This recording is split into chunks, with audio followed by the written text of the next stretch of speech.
Now in this ayah, Allah is explaining, clarifying why He chose the Arabic language. There is a question in the ayah, and that question by itself explains that why He chose. He says, وَلَوْ جَعَلْنَهُ قُرْآنًا عَجَمِيًّا. If we have made the Quran other than Arabic, meaning other than Arabic means English, or in German, or in French, or in local or international language of the world, other than Arabic means all the languages of the world. If Allah has made the Quran other than Arabic, any language of the world, then Arabic. So Allah says, لَقَالُوا لَوْلَا فُصِّلَتْ آيَاتُهُ. So they would have said, why not ayahs are explained in detail? Means this answer to this ayah, Allah says there is a question by people. People have said, would have said, why not the ayahs are detailed? So that means Arabic words are detailed, or mufassal language. Arabic language is mufassal. So Allah chose the Arabic language not because of the Arabs. He chose the Arabic language because of it is a detailed language. So He says, if we have made the Quran other than Arabic, they would have said, why not the ayahs are in detail? Then further He says, أَعَجْمِي وَعَرَبِي. What non-Arabic and Arabic? قُلْ هُوَ لِلَّذِينَ آمَنُوا هُدًى وَشِفَاءً. Say, for those who believe. Say, for those who believe, it is a guidance and a healing. So first part of the ayah explains the why the Arabic language is being chosen, not because of the Arabs. Second, He explains that if somebody wants to take the advantage of being Arab, somebody wants to take the advantage of being an Arabic person, but further He clarifies, if you are Arabi or Ajami, means you speak Arabic language, or if you don't speak Arabic language. The guidance from the Quran is for those, قُلْ هُوَ لِلَّذِينَ آمَنُوا هُدًى وَشِفَاءً. It is for those who believe, it is a guidance and a healing. Meaning, if you are an Arabic person, you speak Arabic language, you understand the Quranic Arabic, the understanding of this verse. But if you do not believe, it is not a guidance and healings to the Arabs. If you do not believe, the criteria laid down by Allah is belief. So it is not the criteria that you speak Arabic, you can understand the Quran. And this is the misconcept that we must know Arabic language to understand the Quran. Allah has laid down the foundation is belief. So you can see in the world there are many Jews, Arabs, there are many Christian Arabs, there are many atheist Arabs. They can read the Arabic Quran, but they don't believe it, so it is not a guidance to them. But if any Arab or if any Ajam who believes in the ayahs, then it is a guidance and a healing for mankind. It says, قُلْ هُوَ لِلَّذِينَ آمَنُوا هُدًى وَشِفَاءً. Say, for those who believe, it is a guidance and a healing. So people who believe in the ayahs, it is a guidance and a healing.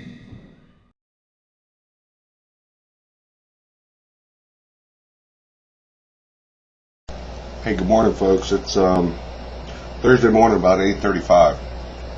And before I go to work, I wanted to do a quick video because yesterday I got a knock on my door and I got a package. And it's the package that I've been expecting. And I have to tell you, I have to publicly thank Muhammad, because this is absolutely gorgeous.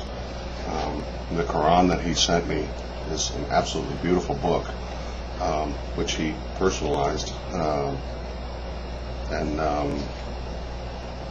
good words. Thank you very much. And it has places for you to take notes, and has English and Arabic words. And I think that is going to be real helpful when I go to take a look into reading this. It's a beautiful book. I mean, it's just a gorgeous book, and thank you very much, Muhammad. I can't tell you how much I appreciate it. It's a lot more than you needed to do or I expected you to do. Perhaps there's, I didn't even think of it, but perhaps there isn't even a concept in the Muslim faith of a paperback Quran, because it is considered to be the Word of God. I don't know. In addition to that, he sent me a dictionary, an English to Arabic dictionary. Look at the size of this thing. This is wonderful. This is absolutely wonderful. Wow. This is like I said, this is way beyond what you had to do. But I just wanted to publicly thank you. This is great, and I can't wait to spend some time in the Quran and hearing what God has to say to me. And I'm sure that whether you like it or not, I think God probably has been working through you as well. So thanks to you and everybody else that's been real supportive, and we'll keep talking. Talk to you later.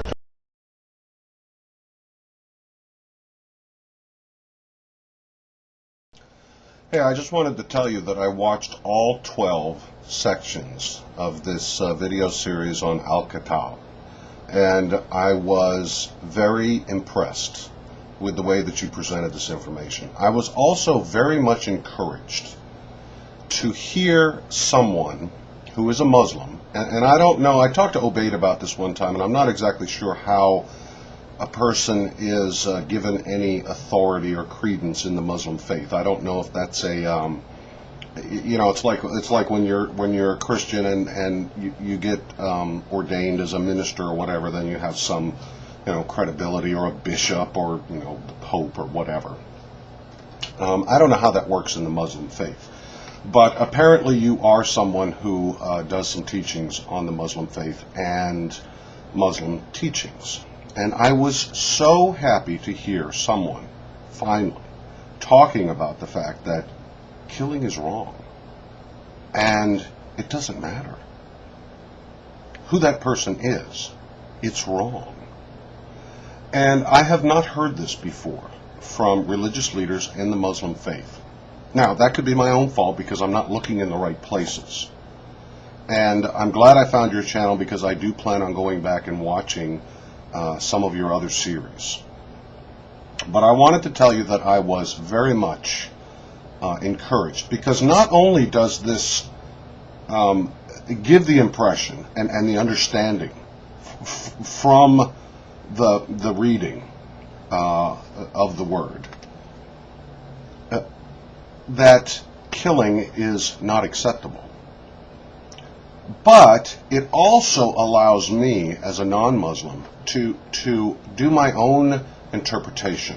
When someone starts using passages from the Quran to prove that Muslims are all just hate-mongering killers whose only purpose in life is to kill anybody who's not a Muslim, because then I can take a look at maybe some of those passages and make some decisions for myself.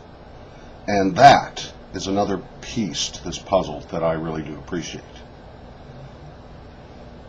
I watched another one of your videos. In fact, I used it in my response, or my video response, to the Queen of Jordan, which was an interesting experience in and of itself. Again, I appreciate you posting these videos, and this particular video series was very enlightening for me in terms of understanding the concept and reinforcing in my own mind what I have always believed is true, is that just because you're a Muslim doesn't mean that your entire purpose in life is to go around killing other people that are not Muslims. So thank you for doing that video, and I hope to watch more of your videos.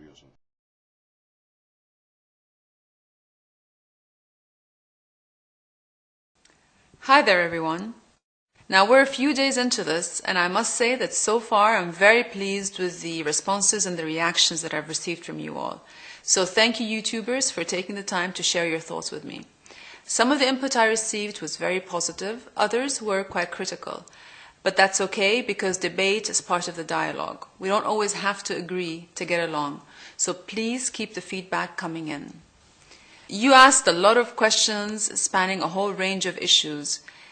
Topics relating to how empowered Arab women are, to the sanctity of religion, to the Palestinian-Israeli conflict. So I think I can fairly say that I have my work cut out for me. And I must say, I don't think that at this rate I'm going to have any time to watch 24. So I'm going to be relying on you guys to fill me in.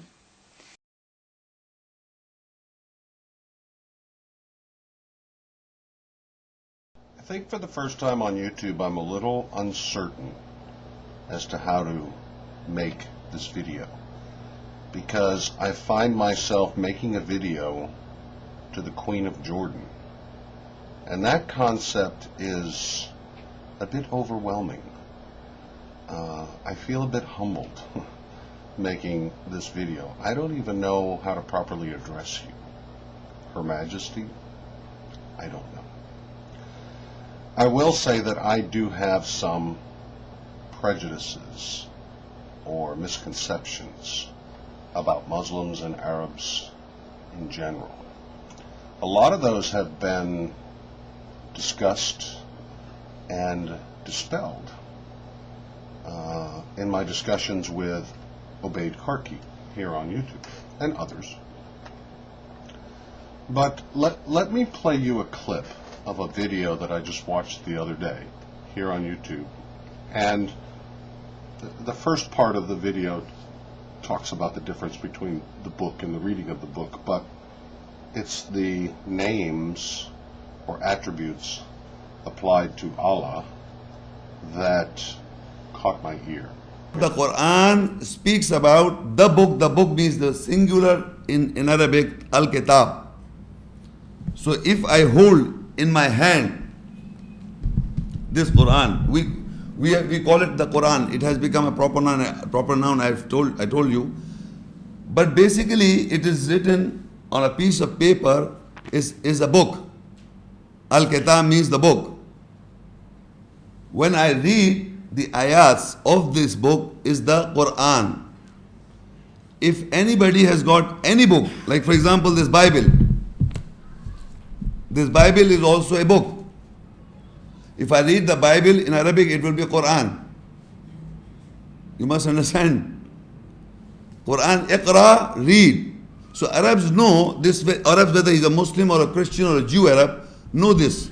The Quran means reading. Reading of what? If you're reading the Bible, you are doing qira'ah of the Bible. You're reading the Bible. If you're reading this Kitab Allah, Kitab of Allah, the book of Allah, Al-Kitab of Allah, you're reading the Quran, the book of Allah, the reading. So we must know the difference. This is how it goes on. But in this book, there are many attributes of the book or the names of the book. Like for example, we know Allah by the name Allah. But if somebody asks you, who is Allah? So you have to know His attributes, the qualities, what is He? He is Ar-Rahman. The meaning of Ar-Rahman is most gracious. That is the personality of Allah, most gracious. Rahim, most merciful. Wudud, loving. He loves people. This is the personality of Allah. Then the word is As-Salam. He is source of peace, provider of peace. Salam is also a name of Allah. Then there is Khaliq, the creator. And then there is Aziz, the mighty, and Hakim, the wise. These are the few. There are how many? More than 99 names of Allah.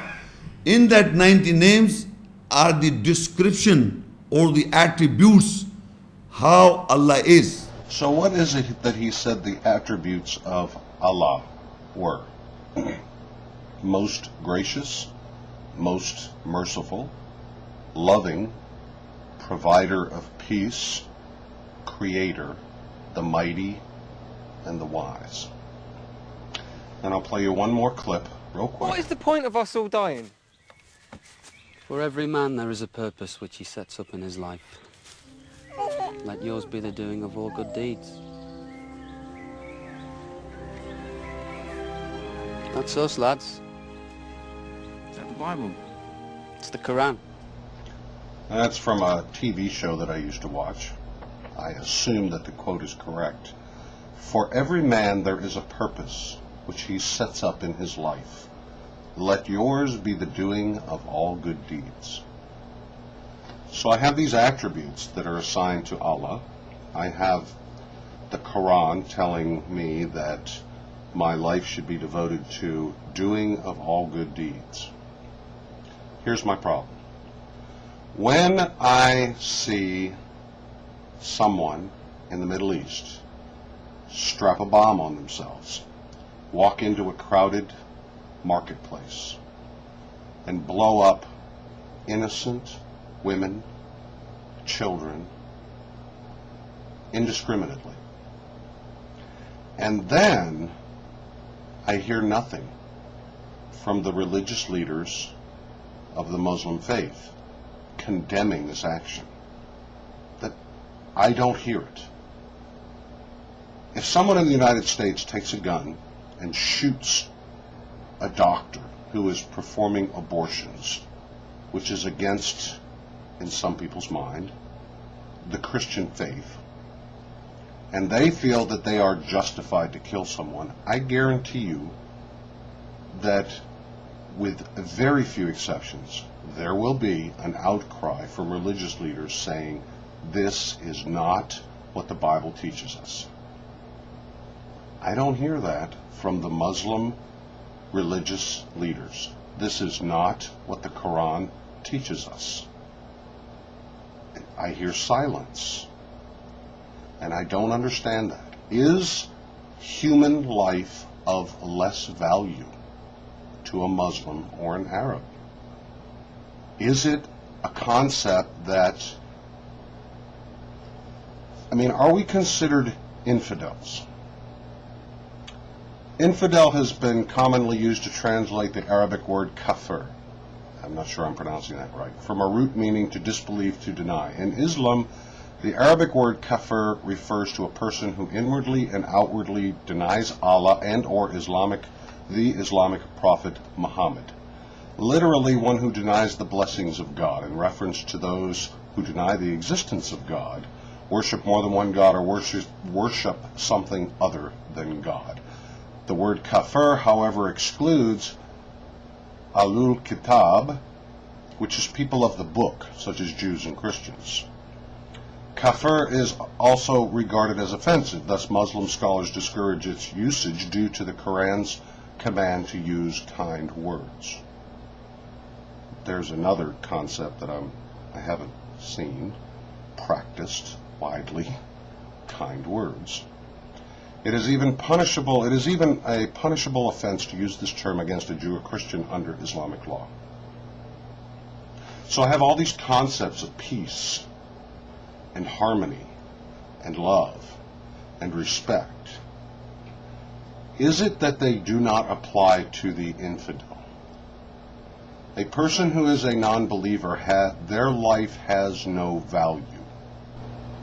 So is it a concept in the Muslim religion and in the Arabic world that if you are an infidel and you do not believe in God, that your life has no value?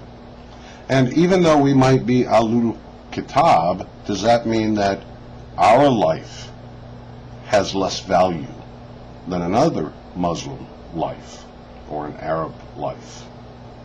Because this is something that's bothered me for a long time. I don't see the religious leadership of the Muslim faith speaking out against the violence and the killing. It's almost as if it's a tacit approval. I say nothing, it must be okay. So that's my prejudice.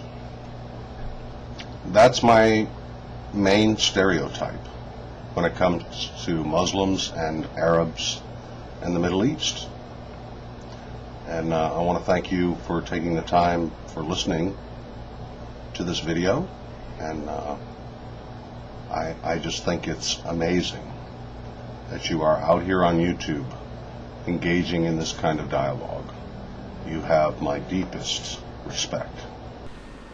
The proof of that was that in the year 2009, an international news agency by the name of Reuters conducted an online poll as to who were the 500 most influential Muslims in the world. An online poll was conducted whereby people would nominate and cast various personalities in various walks of life, and they would then inquire who would be the most influential. And this survey was within the Muslim world.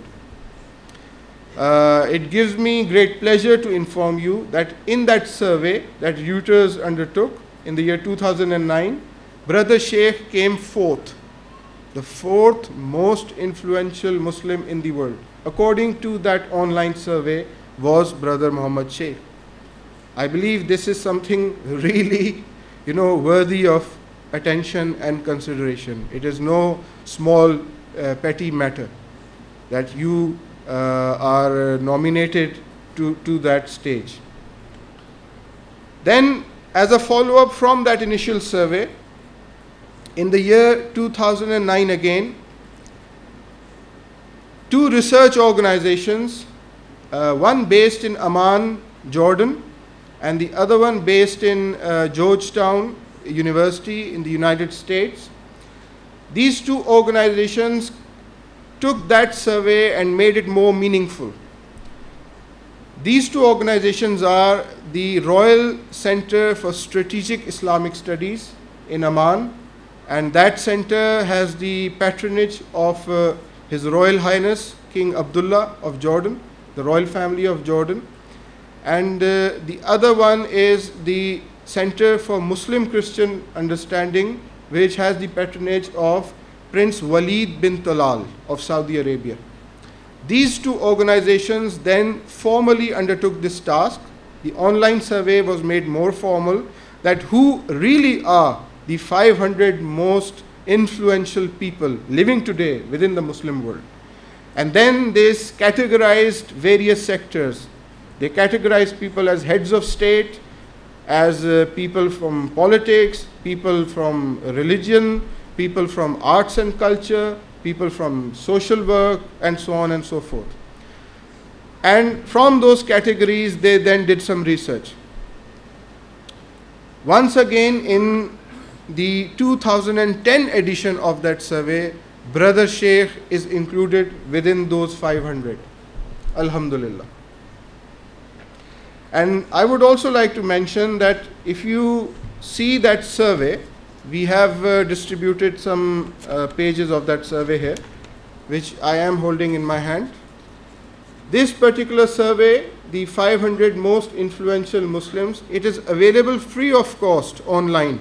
If you go to the website, the address is mentioned inside. Simply go there and you can download the whole book. It's a really useful book. It gives quite a lot of information, statistics on the Muslim world itself. The diversity of beliefs, the schools of thoughts that are there, the demographics, which country has what type of people, and so on and so forth. And brief biographies of the influential Muslims as well. So it's a good, handy, useful compendium, I would say, that you should download and read. The 50 topmost of the 50 people out of the topmost are people who we would say in a survey of this sort, it is politically correct to include their name. The top of the list, they are heads of states mostly of a royal heritage, a royal lineage. Therefore, it is important that we don't want to displease anyone, but those names are there. But what really matters out of the politically correct names of people are the runners-up, the people who came afterwards. The most important list is the runners-up list. And within the runners-up list, Brother Muhammad Shaikh is mentioned as a preacher. He is included in the preacher category, and he happens to be the only preacher from all over the world who is mentioned as the most influential Muslim. No other preacher, we hear programs, we hear talks of many preachers all over the world, but nobody else could make it in the runners-up list of 2010. And I was personally also amazed why this is the case.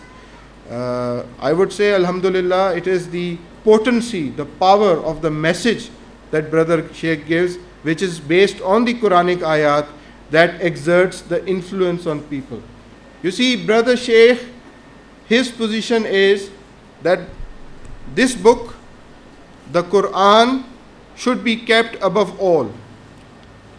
The Quran is the word of Allah. It is the saying, the call of the messenger, and what it contains, what it ratifies is Islamic. What is refuted by the Quran is certainly not.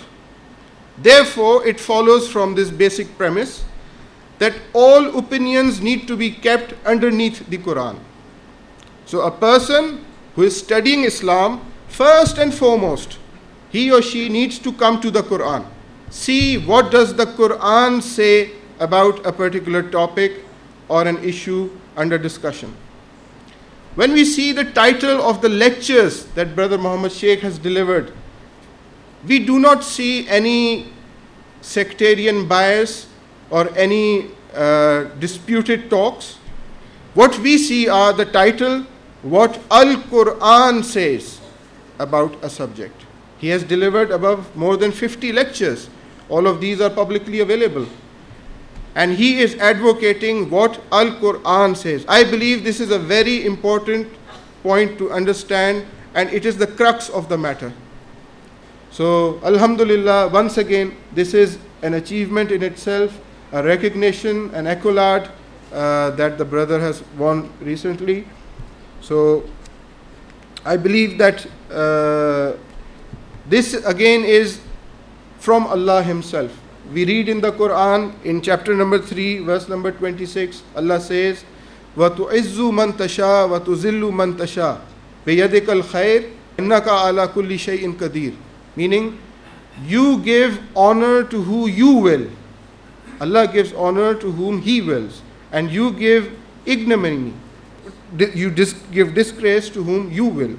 And in your hand is all betterment, and you have power over all things. So the honor that people are given in life is from Allah. We also read in chapter number 6, verse number 132, لِكُلِّ دَرَجَاتٍ مِمَّا عَمِلُوا. For all our darajat, our ranks, because of the actions that they do, because of the deeds that they have.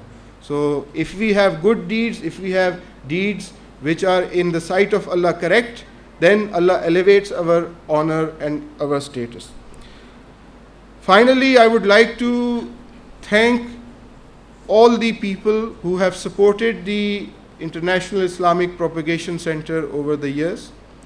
It has been a very interesting journey for all of us, and I would particularly like to mention the people who have donated us in cash and in kind, who have supported us financially. I would like to thank the staff of the IIPC who have worked arduously, often at very inconvenient hours, and managed all these operations, that you see. I would like to thank the volunteers, people who have voluntarily come here and helped set up and organize all the activities. And thank you to all of you for being present here. Now, without further delay, I'd like to call Brother Muhammad Shaikh to say a few words and recite a few verses and du'as from the Quran. Brother Muhammad Shaikh.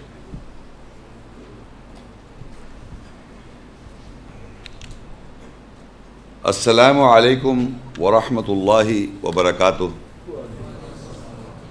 Peace and blessings and mercy of Allah to all of you, ladies and gentlemen, welcome. A'udhu billahi minash shaitanir rajeem. I seek refuge with Allah from Shaitan the stone. Bismillahir Rahmanir Rahim, with the name of Allah, most gracious, most merciful. Thank you, Brother Kashif has explained in detail my life journey. I would like to briefly introduce to you the journey as I take it in little space of time. At the same time, I will tell you how one should take guidance in every sorts of situations when they encounter. In my lifetime, I did not expect that I will give up the career of merchant navy. If I would have continued, I would have become the captain of the ship and start reading the Quran. I did not expect the understanding of the book will be given to me so that I am doing the work for the last so many years and still I am doing so. I did not expect that. Surah Al-Qasas 28:86 ayat. وَمَا كُنْتَ تَرْجُو أَنْ يُلْقَى إِلَيْكَ الْكِتَابِ إِلَّا رَحْمَةً مِّن رَبِّكَ فَلَا تَكُونَنَّ ظَهِيرًا لِلْكَافِرِينَ. And you did not hope that the book will be cast to you except a mercy from your Lord, so you do not be the supporter for the rejectors. And you did not hope that the book will be cast to you except a mercy from your Lord, so you do not be the supporters for the rejectors. Az-Zumar 39:41 ayat. Inna anzalna alaykal kitab linnasi bil haqq faman itada falinafsihi waman dhalla fa innama yadhillu alayha wama anta alayhim biwakil. Surely we have revealed the book over you for the people with the truth. So whosoever take guidance, so it is for his own soul. And whosoever goes astray, then surely he is astray on his own soul, and you are not an advocate over them.